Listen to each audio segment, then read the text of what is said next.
refusing to allow an individual with minimal education, like yourself, to engage with my daughter, especially when your highest level of schooling is from a part-time high school, is beyond comprehension. Your tales of hardship, stemming from a childhood in a household led by a single parent, have been more than enough for me to digest. It's best if you simply disappear. Your presence is a blight. Abruptly, the man facing me rose, seized his cup, and doused me with its tepid contents.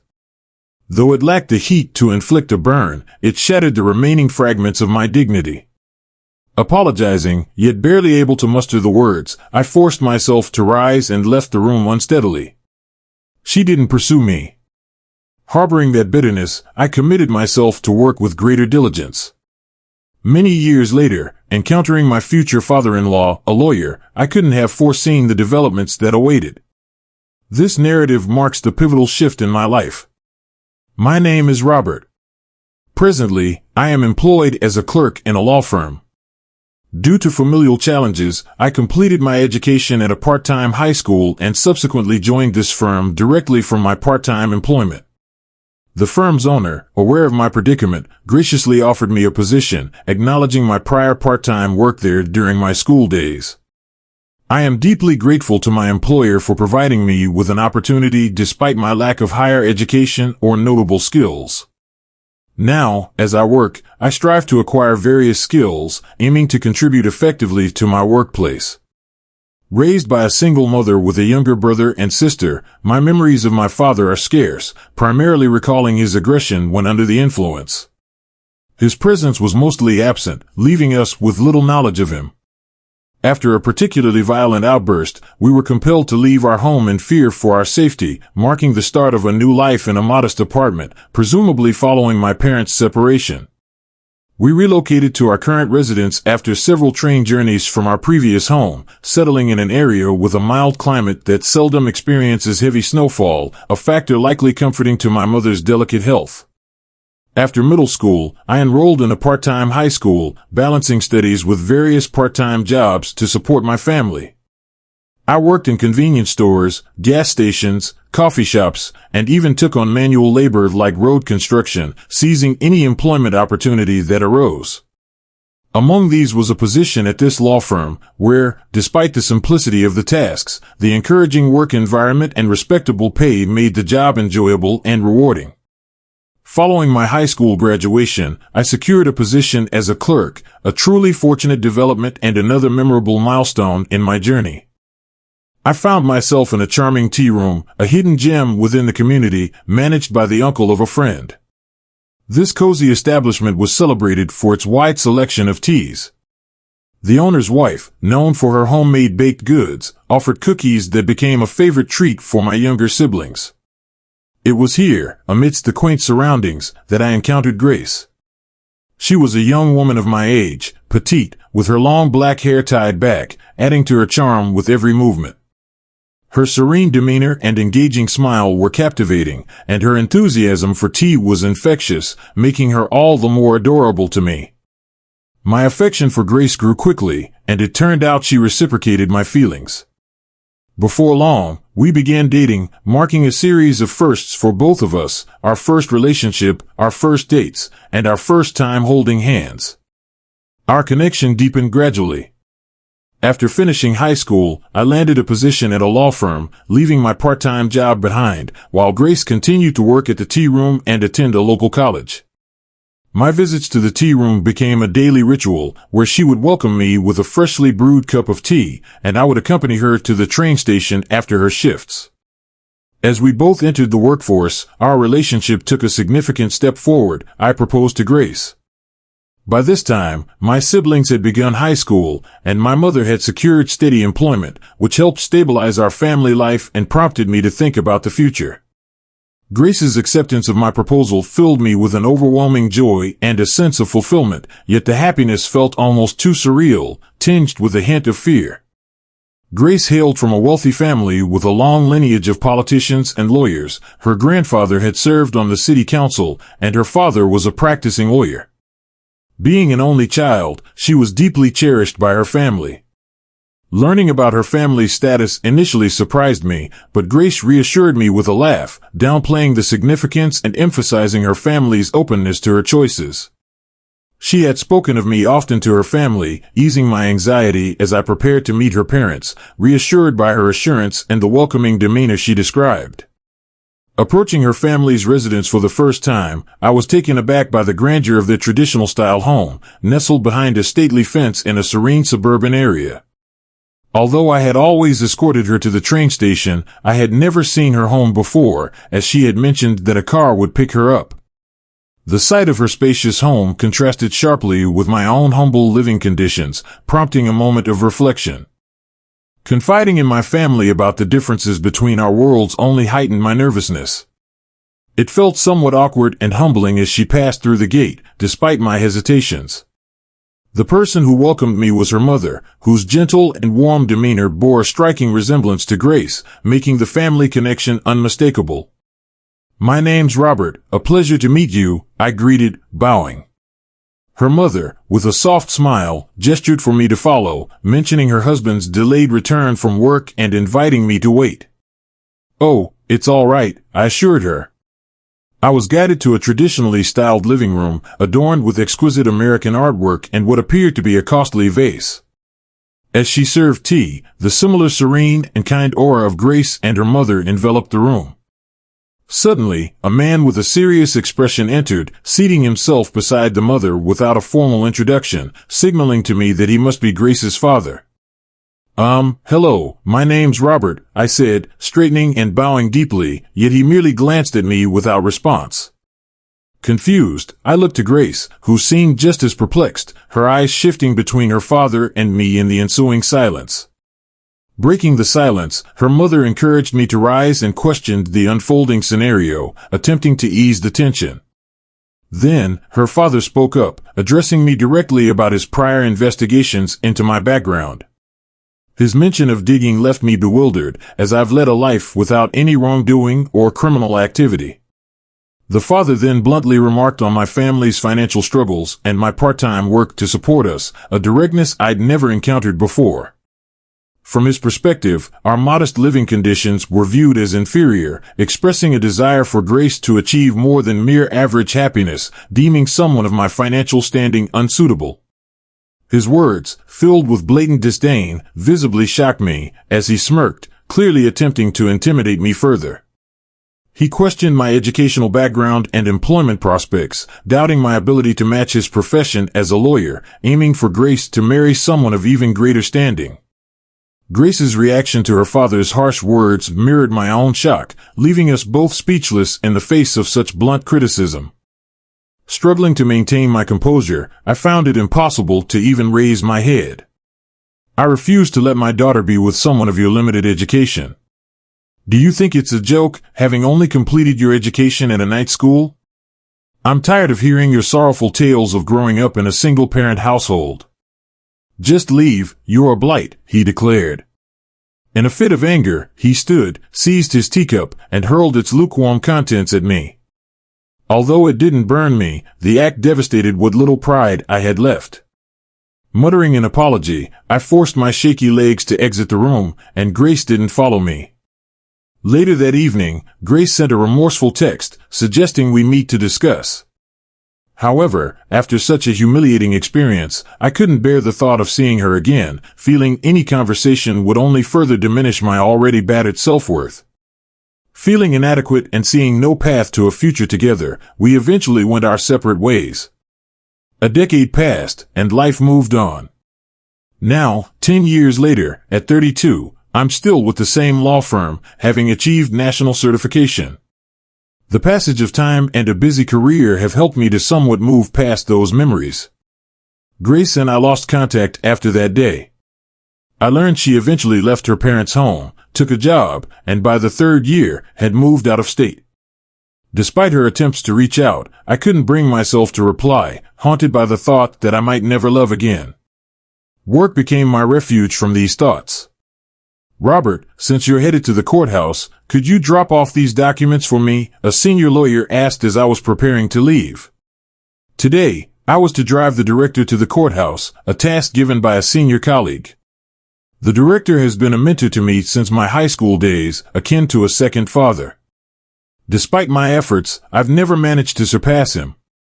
Known for his warmth and charm now, he was once nicknamed the Demon in his youth. Even after a decade at the firm, I still find myself at the lower end of the hierarchy, often accompanying the director on outings, serving more as a secretary than my actual position.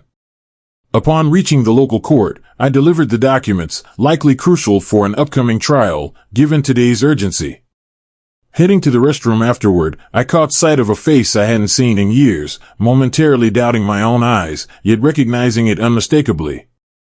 I found it impossible to erase the memory of him, a figure of authority, approaching me. I avoided eye contact, merely nodding with my gaze lowered, yet Grace's father positioned himself directly in my way.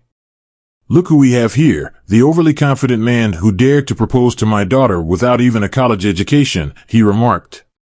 I had hoped for a moment of anonymity, but alas, he recognized me. I chose silence, my head bowed. "What brings you here?" "Facing a lawsuit, perhaps? In need of my expertise?" "I'd imagine someone of your educational background would be quite lost in legal matters," he taunted, his voice dripping with disdain. His demeanor abruptly shifted to one of intense anger, a transformation so stark it left me feeling cold. "You've influenced Grace, haven't you? Ever since you left, she's been defiant, no longer the compliant daughter she was. She seems to be under some negative spell," he accused. I replied, "I have no idea what you're implying. I've not been in contact with Grace since our separation. Your allegations are baseless." "Oh, really? You think you can dismiss me so easily? Understand this, someone of your lowly status has no place in discussions with the likes of Grace and me. Stay away and know your insignificance," he sneered, his words meant to intimidate. However, his tirade was interrupted by a relaxed voice, belonging to Director Peter. "Oh, Mr. Peter, what are you doing here?" Grace's father, taken aback and recognizing his superior, hastily bowed deeply in respect. "This is a courtroom, isn't it? Being lawyers, it's quite the norm for us to be here," the director jested, while Grace's father watched in astonishment. "You've also been the Bar Association's president, a well-respected figure in our field. It's only natural for someone of your stature to frequent courtrooms." "But let's focus on Robert," Director Peter interjected, placing a reassuring hand on my shoulder, his smile not reaching his eyes, a look I was all too familiar with, signaling his displeasure. "Robert here is under my mentorship, and he's become an exceptional lawyer," the director declared. "A lawyer? But wasn't he a night school graduate?" Grace's father questioned, looking at me with disbelief. I confirmed, "Yes, that was true a decade ago, but under Director Peter's tutelage, I've qualified as a lawyer." I hinted at my legal badge pinned on my suit, unnoticed by Grace's father during our breakup years ago. Reflecting on those challenging times, Director Peter had proposed a path forward for me, leading to where I stood today. To pursue a career in law, one does not necessarily require a college degree, a fact I embraced as I embarked on the arduous journey to become a lawyer. Encouraged by Director Peter's support and intensive training, I managed to pass both the preliminary and bar exams on my initial attempt, culminating in my qualification as a lawyer. This achievement, celebrated by both Director Peter and my colleagues 5 years ago, marked a significant milestone. Robert, recognized for his exceptional performance, passing all exams on his first attempt since high school and actively engaging with our senior staff, has been groomed for a hands-on and proactive role. Director Peter has expressed intentions for me to be his successor, a declaration that humbled me. Upon hearing Director Peter's announcement, Grace's father was visibly surprised, especially when it was revealed that I would be the lead attorney for the plaintiff in an upcoming trial, with him representing the opposing side. Director Peter's mischievous smile and my own confidence underscored our readiness for the challenge. After years of mentorship under Director Peter, my resolve was stronger than ever to prove my capabilities against seasoned attorneys, leaving Grace's father and his superior visibly unnerved. In preparation for the trial, a whirlwind of activity ensued, focusing on a divorce case that escalated to court after unsuccessful mediation efforts. The case centered on securing a divorce and alimony for our client, who was adamant in her decision, bolstered by substantial evidence of infidelity and domestic abuse. The shocking details within the medical reports only fueled my determination to secure a victory. On the day of the trial, I offered reassurance to our anxious client, emphasizing the collective support behind us, from colleagues at the firm to her family and friends, and instilling a sense of shared resolve.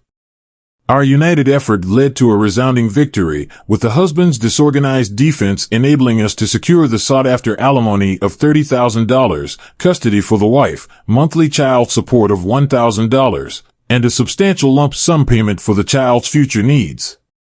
The verdict left the defendant dejected, and despite hints at an appeal from Grace's father, the desire to avoid further embarrassment led to the trial's closure. As we exited the courthouse, a voice called out, marking the end of a significant chapter and the beginning of new possibilities. I immediately recognized the authoritative shout. It could only belong to Grace's father, who was staring at me with disdain. Don't let success go to your head. Just because you become a lawyer without a formal education, don't think you'll achieve greatness. I cannot stand the thought of someone without a degree acting superior, he sneered. Despite lacking the traditional educational path, I questioned the necessity of such background when my aim as a lawyer was to champion the rights of the underprivileged. My aspiration wasn't to ascend the corporate hierarchy but to fight against those exploiting the vulnerable and abusing their power. The naivety of youth. He dismissed my convictions as mere idealism. Yet, I maintained that a lawyer's duty is to uphold these principles, a stance he could not stand, leading to his abrupt departure. His pride was undoubtedly wounded by the defeat, providing a sense of validation for my career choices. A few days later, an unexpected figure appeared at my office, Grace. She looked as radiant as ever, albeit slightly fatigued, and came to discuss matters concerning her parents. A clerk, having overheard our conversation, briefed me on the subject. Grace, with tears welling up, presented several photographs showing her father in compromising situations with a woman not her mother, indicating possible adultery. Grace recounted how her father had always been overly protective, almost to the point of suffocation, and it was only about a decade ago she realized the extent of his manipulative behavior. Since her departure, her mother's situation had worsened, confined to their home and subjected to constant criticism. Grace expressed a desperate wish for her parents' divorce, fearing for her mother's well-being. Apologizing for her emotional state, Grace was informed by the clerk that, in divorce cases, the individual's consent is crucial, and family members have limited influence. However, motivated by a combination of professional duty and a personal connection to Grace, I sought to assist. Asking if we could contact her mother, Grace's eyes, now red from crying, lit up with a glimmer of hope as she eagerly dialed her mother's number. Placing the phone on speaker, we listened to her mother's voice, which bore the weight of years of suppression, discussing the possibility of divorce. I had never really considered divorce before. Thank you for caring, but, Mom, you're aware of how problematic Dad's behavior is, aren't you? That's not love, it's control. You've always shielded me from Dad's worst. You stood up to him when I left. It's my turn to protect you now. So, please, let's leave him behind, Grace pleaded. From the other end of the call, the sound of Grace's mother weeping reached us, her sobs the only response.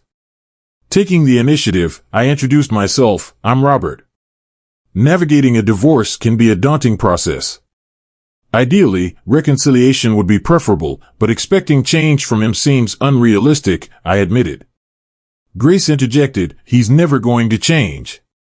I concurred, it's unlikely he will alter his long-held beliefs.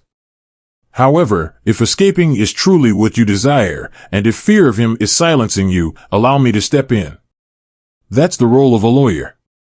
Feeling Grace's anxious anticipation, her mother whispered a faint, yes, thank you. With that affirmation, I immediately acted as their legal representative, arranging for Grace and her mother to stay in a hotel out of state to ensure their safety.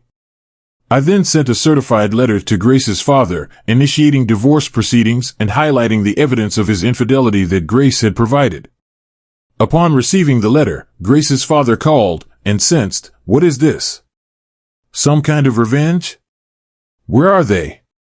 I clarified, this isn't about revenge. Your wife has sought my assistance, and these photographs are from your daughter. They both wish to sever ties with you, hence the divorce proposal. As he attempted to frame the situation as a private marital dispute, I reminded him of the legal realities. Considering your status as a lawyer, imagine the fallout if your affair and abusive behavior became public. We have all the necessary evidence. Are you sure you want to disregard a settlement in favor of a court battle? Faced with the implications for his reputation and possibly his career, Grace's father begrudgingly accepted our terms, leading to an almost unconditional agreement on the divorce. Though the divorce itself remained under wraps for a time, rumors eventually surfaced, culminating in a magazine expose on his affair and subsequent divorce. This revelation eroded his professional standing, leading to his dismissal from the firm and struggles with his new practice. In the aftermath, Grace and I rekindled our relationship, starting anew from a foundation of friendship, with her expressing regret for the events that transpired a decade prior. Her warmth and optimism deeply moved me, prompting me to quickly ask her out. A year later, we found ourselves nervously examining a document. This is the most anxious I've ever felt, I admitted. To ease my nerves, Grace produced another copy of the document we had on the desk, a marriage license. After navigating through numerous challenges, we decided to tie the knot. Despite the decade apart, our feelings for each other hadn't faded. Considering our age, we opted to formalize our union without delay. The cafe owner, where our paths first crossed, and director Peter were chosen as our witnesses.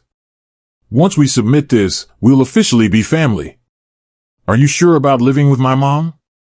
Grace inquired. We agreed to live with her mother, who was gradually recovering but still faced periods of instability. She's your cherished mother, and that makes her equally important to me, I assured her. Don't fret over my family, they're doing well on their own, I added. My mother, once fragile, now thrived, embarking on solo adventures and joining choirs. My siblings had their own families and were content. Looking up, the sky was impeccably clear, making the day of our marriage registration feel blessed. I'm so happy, I couldn't resist expressing. The difficulties of the past, where I barely scraped by, seemed distant with my loved one by my side, transforming those challenging moments into distant memories. The humiliation I felt when Grace's father confronted me, though painful, inadvertently set me on my current path. Without that low point, I might not have pursued law or achieved my current success. While I can't fully thank him, that ordeal contributed to my growth. Hard work doesn't always lead to success, but looking back, I'm grateful for the effort I made. Now, with my partner laughing beside me, I smiled, gripping her hand firmly, cherishing our happiness together.